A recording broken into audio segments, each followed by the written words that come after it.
So this is an enticing thing that if you make a few small changes, you could be living in a way that feels a lot richer than you are right now. Do tell, Jen. Good morning. Part 3 of your interview. Well, yeah, I mean, one of the new money books that's out there right now is called The Latte Factor by David Bach. It is a best-selling book out there, and we've been talking about some of his, what are some of his tips and tricks? And there are things you do that you don't feel the benefit right away, but you feel it down the road. He says he came up with this idea 20 years ago, but he just wrote this book about it and called it The Latte Factor. So I said, hey, haven't you seen all the kids wearing the coffee shirts? I wake up at 3:30 in the morning. What do you got against latte? I've been talking about the latte factor now for 20 years. The reason is that people say I can't afford to save. I can't afford to pay myself first. And they're holding one of these, okay?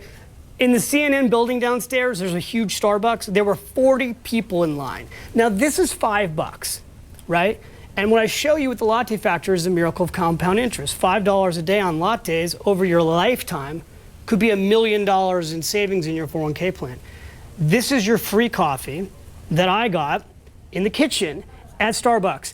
It's the same brown water. The thing about the latte factor is it's just a metaphor. It could be you've got bottled water sitting all around here. It could be cigarettes. It's recognizing that you have the money to save. What I'm telling you right now is to give yourself the pay cut so that you can actually be paying yourself first and have financial freedom in 10, 15, 20 years when you no longer want to work. One of the things you talk about is that sometimes the missing connection here is we're all talking about lattes and what you should spend and what you shouldn't, and people have their judgments. Yeah. But it's your soul, right? It's what you want. I want to wake people up to tapping into their soul. What it is that you were put here to do that maybe you're not doing.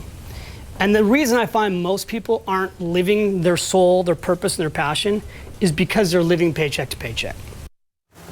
Oh, that was good right there, wasn't it? You're not giving up your coffee to be a dry, none, mean, bitter person. You're giving it up so you can be who you are meant to be.